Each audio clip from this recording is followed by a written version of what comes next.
Okay, so we are now 1 week into Call of Duty Modern Warfare 2. And in this video, I want to go through why the game is such a bad game, and that is objectively, you are absolutely entitled to love the game, and it could be the best COD ever made in your opinion. But that does not stop it being objectively a bad game. So what I'm going to do is recap the first week of Call of Duty.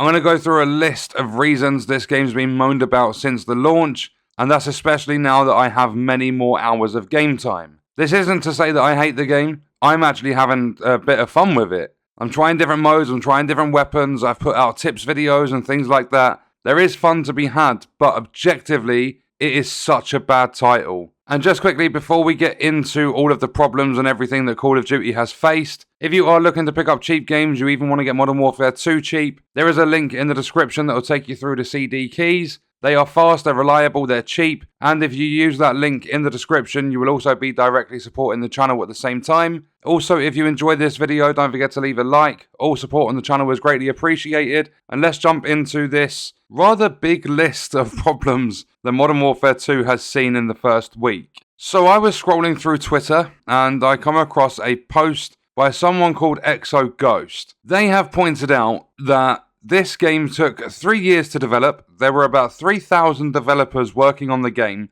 and there's also been a lot of money involved with the game. So it doesn't matter if the game's changing, it doesn't matter if things have already changed. This is how the game launched, and this is a £70 to £100 AAA title. So there is no hardcore mode. That is actually coming with Season 1. It's going to be called Tier 1. There are no leaderboards. They have spoken about adding leaderboards in for ranked play in 2023, but there's been no talks of anything else for casual playlists or anything at the moment. There's no stats, so there's no combat record or anything like that. There's no barracks, there are no challenges, unless you're doing the challenges to unlock the camos. There's no, you get 3 daily challenges and you get a couple of bonus ones on top, and that is it. There used to be a load of different challenges you could do in Call of Duty, and tying in with that, there are no medals. This game also somehow launched without a prestige system. You get to 55, you have to sit there and wait. There will be some form of a prestige system in the game, but it's going to be tied to seasons like Vanguard and like Black Ops Cold War. There is no ability to inspect weapons when you're in the gunsmith. There is no ability to save custom blueprints. There is no camo unlock notification whilst you're in the game.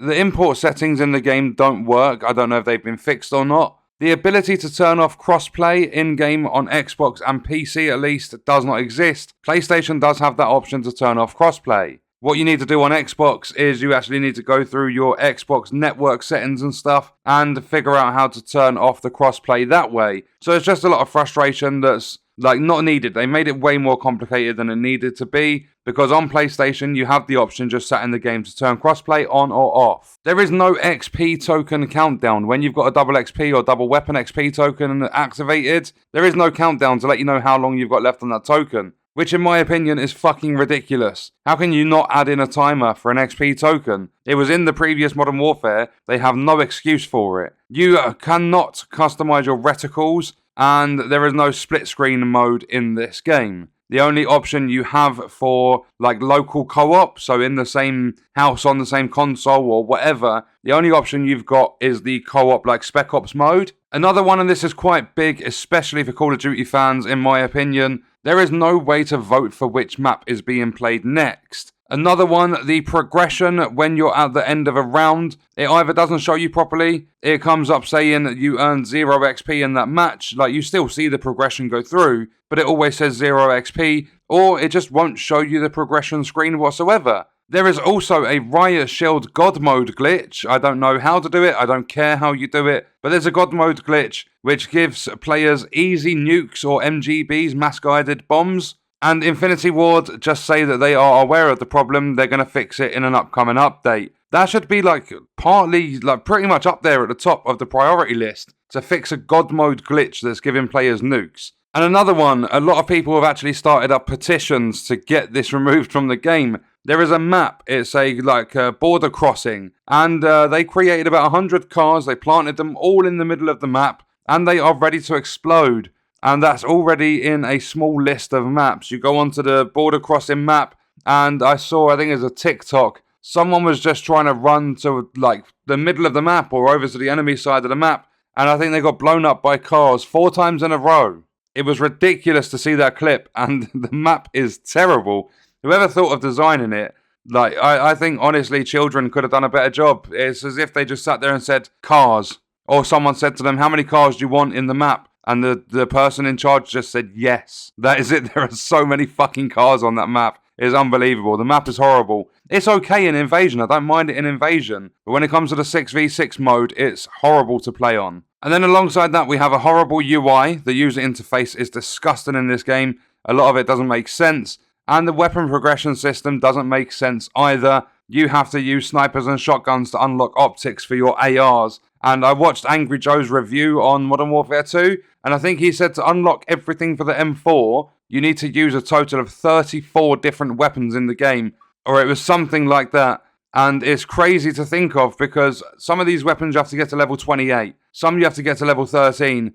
There's not many, there are a couple, you've only got to get to like level 5 or level 8. But it's ridiculous that you have to level up so many different weapons just to unlock attachments for your M4. And it's the same for every weapon in the game. You might as well just go into Modern Warfare 2 if you're going to play it. Just go into the game thinking, right, I've got to use every single weapon in this game, even if I don't like them. Because the game pretty much forces you to do that anyway, to get attachments and optics for your favourite weapons. The SBMM, or the skill-based matchmaking, is really, really strong. And ranked play is coming next year, with absolutely no talk of them toning it down for casual players. It's not that SBMM is an absolute problem, it's how strong it is that is the problem. You go into one match, you play relatively decent, and the next match, everyone's level 55. It feels as though they've all got the Orion camo. They're absolute god-tier esports professionals. It sometimes feels that bad going into your following match. I did it yesterday. I launched up the game after a big update for the title. I think it was 23 gig. On my console, a lot of people have said that it was 50 gig. PC and PlayStation, it was no bigger than a gigabyte. But after that update, I loaded into the game. I did really well in my first match. The following two, I was like between 5 and 10 or maybe even 15 kills negative, because it was just so tough with how strong the SBMM is.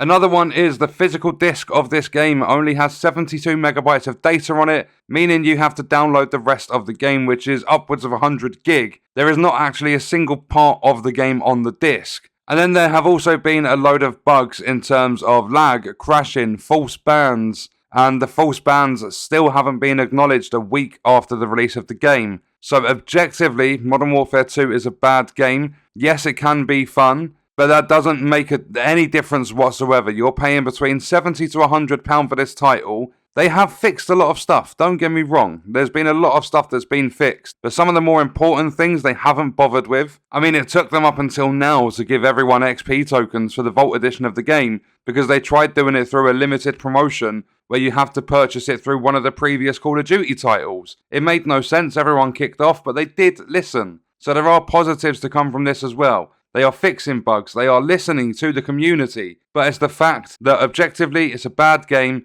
It launched in such a terrible fucking state, it was ridiculous. The lag is still there, there's crashing still happening quite often for some players, and the false bans, as I said, still haven't been acknowledged. Also, the God Mode Riot Shield glitch, that is taking the piss at this point, that should have been fixed. Also, they've said with Season 1, they are going to be balancing weapons, so there's probably going to be a lot of nerfs going out there. And the amount of content they are bringing to Season 1 is fantastic. There's a lot coming in Season 1. But because of how much content is coming, the file size for the download is going to be absolutely massive. And then when you get into Season 1, because of the amount of content, there's just going to be problem after problem. Another one, just very quickly before we wrap this one up, I will be covering this in a separate video, the aim assist. If you set your aim assist on controller a certain way in Modern Warfare 2, you've pretty much got a fucking aimbot hack. This aim assist, according to a lot of players, is really, really strong.